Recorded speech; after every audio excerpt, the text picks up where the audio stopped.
the top-ranking communications official at the department in charge of combating the pandemic. The Department of Health and Human Services is a dangerous crank who is undermining science and raving about delusional conspiracy theories. His name is Michael Caputo. The Trump administration installed him at HHS in April, right, in the midst of this once-in-a-century pandemic, despite a history of sexism and racism and conspiracy mongering that would keep most people from getting hired just about anywhere, never mind the Trump administration.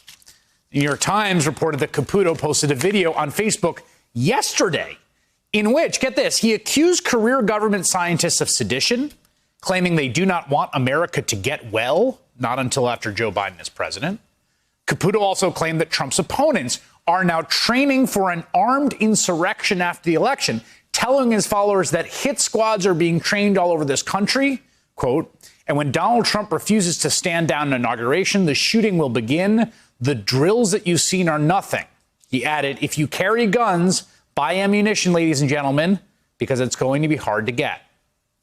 Caputo also said, this is the guy who's currently the head of comms at HHS right now. This is what he posted yesterday. He also said he expected that these imaginary left-wing hit squads would be coming to kill him personally.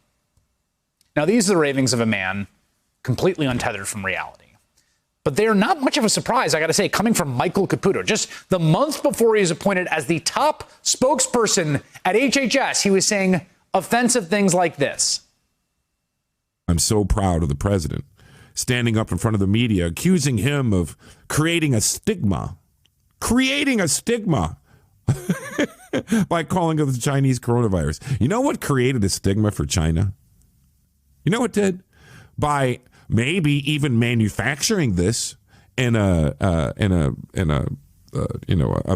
bioweapons facility in Wuhan, or maybe it's their eating habits where they suck the blood out of bats and eat the ass out of anteaters. There's zero evidence that it was manufactured in a bioweapons facility, just FYI.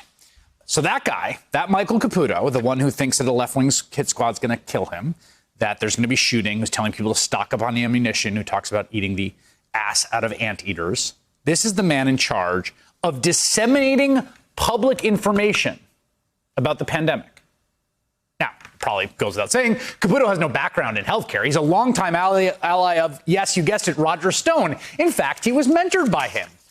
And he has long worked to boost Trump, recently authoring a book called The Ukraine Hoax. He's praised white supremacist and alt-right figures, pushed anti-Semitic conspiracy theories.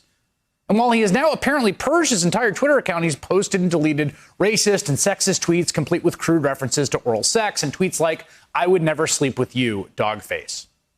Cool guy.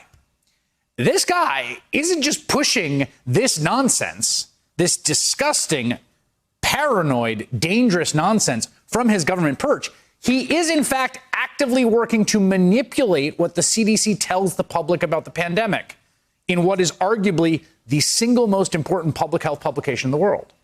It's called the CDC's Morbidity and Mortality Weekly Reports, and it had, until Donald Trump, been apolitical. Think of it like an epidemiological version of the newspaper's stock charts or baseball box scores, right? Write-ups of games. It's a publication that informs scientists and public health experts about the latest data and trends in infectious diseases. Everyone reads it in the world of public health, everyone. On Friday, Politico's Dan Diamond first reported that Michael Caputo and his team have been working to change the reports to hew closer to the president's more optimistic message. Quote, Caputo and his team have attempted to add caveats to the CDC's findings, including an effort to retroactively change agency reports they said wrongly inflated the risks of COVID-19. Caputo's team also has tried to halt the release of some CDC reports, including delaying a report that addresses how doctors were prescribing hydroxychloroquine, the malaria drug favored by Trump, as a coronavirus treatment despite scant evidence. That's not all, though. This thing is kind of happening everywhere right now. A Trump administration appointee and advisor to Caputo is trying to prevent Anthony Fauci from speaking about the risks that coronavirus posed to children.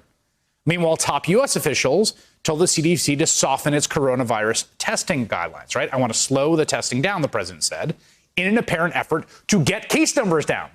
The FDA says it is willing to fast-track a vaccine before phase 3 trials end as Trump pushes for one to be released before Election Day. The Times is now reporting that officials are worried about the prospect of an unvetted vaccine and the pressure being brought to bear on the FDA. This is what is happening in America in the midst of a pandemic under Donald Trump. Political hacks, cranks like Michael Caputo, that guy, they are working in positions of authority to undermine the science we need to fight a once-in-a-century pandemic in an attempt to cover up the illness and death the president is responsible for and to boost the president politically.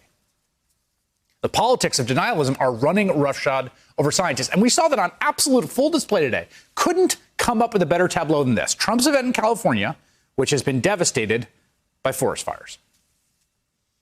We want to work with you to really recognize the changing climate and what it means to our forests and actually work together with that science. That science is going to be key, because if we ignore that science and sort of put our head in the sand and think it's all about vegetation management, we're not going to succeed together protecting Californians. Okay. It'll start getting cooler. You just watch. I wish science agreed with you. Hey, well, I don't think science knows, actually. It'll start getting cooler. That's the guy that said cases were going to go down to zero before he had 6 million cases and almost 200,000 Americans dead. That guy. So it's hard to think of anything more dangerous at this moment than letting the Michael Caputos and Donald Trumps of the world tell us what the science knows actually.